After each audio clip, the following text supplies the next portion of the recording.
Hey guys, this is Kaeden, and I know it's been a ridiculously long time since I've updated, so I'm sorry about that. I've just been really busy. And I really shouldn't be making a video now, to be honest, because it's 1:18 in the morning and I have to get up in 6 hours. Yeah, but see, the thing is, I've been kind of down lately. For no particular reason, other than that it's just hard to be trans. Like, I'm in this weird place right now where, I've fought so long and so hard to get enough to a place of understanding of my identity that I fully realize the treacherous path that I'll have to walk to become myself and have gained the courage to begin to do so. I fought so hard to get here. And now I feel like I've done the work. I finished the hard part, but it's not recognized by anyone in my life. I get mammed almost exclusively.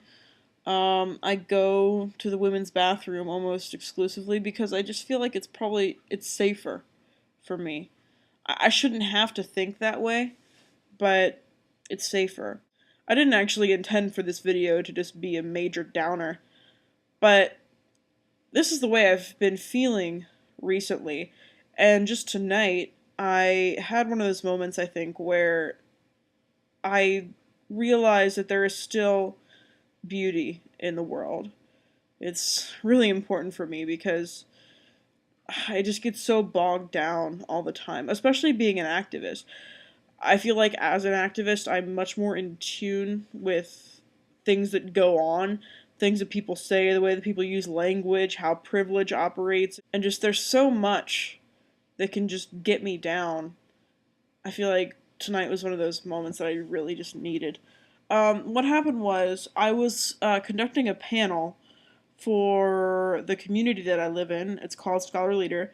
It's a group of really awesome, smart, socially engaged, awesome people.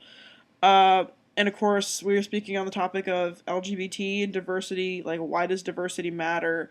Um, yeah, specifically on the topic of LGBT, though. And I brought in two professors, very special panel. I worked very hard to plan this. Um, One was a voice professor here at Miami, and one was a professor in the Department of Women's Gender and Sexuality Studies. And the voice professor, his name is Ben. The reason I brought him is because he happened to mention to me once, hey, I had two mommies. And so I was like, oh my god, you're raised by a lesbian couple. That's fantastic. Or at least you have lesbian parents, whatever. And so I wanted to bring him for that reason. I didn't know his story, honestly. And part of the reason that I wanted to bring him was for my own selfish purposes because I really just wanted to know his story. I wanted to know where he came from. And so he told this story. It turns out that he's queer himself, and which I think is just wonderful. He's a double rainbow. Um, but it was he just told this beautiful story. I mean, it doesn't hurt that he's a musician. He's an opera singer, and so he has a very kind of poetic way of saying things. Um, but his story was the most precious thing I've ever heard. I'm not going to tell the whole thing, but he talked about meeting this guy in a fraternity and at one point just like suddenly realizing that he was like madly in love with this person. And same with apparently his mother um, had been married to his father, but their relationship was kind of interesting. His father took a lot of mistresses on the side and everything, and then she'd gotten to know this woman, and then they moved away, I think. But they hadn't seen each other for many years, but they happened to meet up unexpectedly because they were both in the hospital because they both had relatives who were like dying in the same hospital, and they reconnected and apparently his mom, Ben's mom, confessed that she had been just like in love with this person since God knows when, and that she had like thought about her every night for 10 years since. And ever since then, they've just kind of been together. I mean, I'm not doing it justice, but it was a beautiful, beautiful story.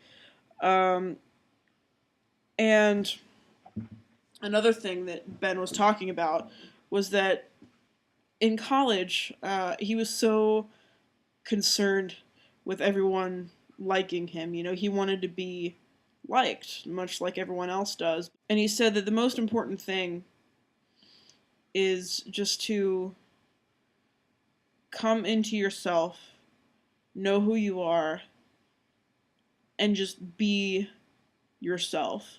And just represent yourself as you are and be honest and true. And that the liking you would come from that. Um, And so I was thinking about this, and as I said in the activist community, you get so bogged down that sometimes I really forget that the whole reason we're doing this, any of this, is because of love. We are fighting for our human right to love one another, to love ourselves, um, to love our lives, to love who we are. That's all, really. And I forget those moments. I forget those moments of love that really make it all worthwhile. And I struggle so much with wanting to be loved or not being loved. I get down all the time because I feel like I'm so much of a freak that no one would ever want to date me. But I think that if nothing else, I think that if I can keep love in my heart at all times, and remember that it is everywhere in the world, that there is love everywhere. You just got to be able to see it, and sometimes it gets really hard to see it. But I got to try. I got to challenge myself to see the love in places where I feel like there is none, and in places where things really suck. I just got to try and fight to keep that with me, and then I think everything else will come after that. I mean, it's difficult, but I'm trying. I'm trying. And I think this little talk that we had, this little panel discussion that I put together, I felt so privileged. Um, I think that really gave me the kind of push I needed. The little light of hope that there is love and there is beauty, and I just need to find it. And as long as I can be myself and be, I'm sorry, I'm getting all emotional. Just like as long as I can be myself and be honest and just be true. I mean that love from others and everything will come. Ben also reminded me. He said that a reason not to get married young is because even as a 20-year-old kid, you don't know yourself. You don't know anything about yourself when you're a 20-year-old kid. Um, and I feel like I've struggled so much to find myself and to figure out where I am, and it's really important for me to remember that I don't have it all figured out yet. And the more the years go on, the more I will come to know myself, the more my life will take shape, and the more in tune I will become with who I am and everything. I'm just in the words of Girly Man, actually, I love Girly Man. They're probably one of my favorite bands, and I've connected with so much of their music. It's, in fact, a lot of their music has kind of like helped me in this whole transition process. There's a song called St. Peter's Bones, and there's one part where they go in unison. They go, "We are breathing, we are seething, we are hardly underway."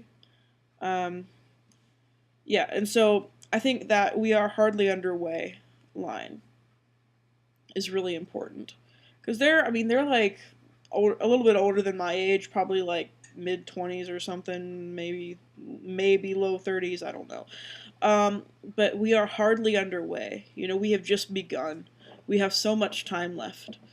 I think is really important, and I'm trying to keep that with me. So yeah, I'm sorry this is kind of a spur of the moment random video, but I really just want to get that out there. Oh, and one other thing, you know, I said that it's really important for me to keep the spirit of love in my heart and everything. Um, and I've thought a lot about this. This isn't a realization that I've suddenly come to. It's just something that I need to keep reminding myself. And and I actually got a tattoo to remind myself of that. Because if there's nothing else that I can do in my life, if I can be love and if I can spread that love to everyone in my life, I think that I will have lived a worthwhile life. And so I have a tattoo. I'll show you guys. That's my tattoo. Be love, get it? Haha, it's a bumblebee. Anyway, I really like bumblebees. Um, and that tattoo was done by Dave at Skincraft in Cincinnati, Ohio, so you should go to Dave if you want to get stuff done. Actually, everyone at Skincraft is awesome, and I love them. But, yeah, that's about all I have to say about that. So, yeah, I hope you guys are doing well. If it's hard, just hang in there. Just hang in there. That's what I'm trying to do right now. So, yeah, alright, I'll see you guys later. Bye.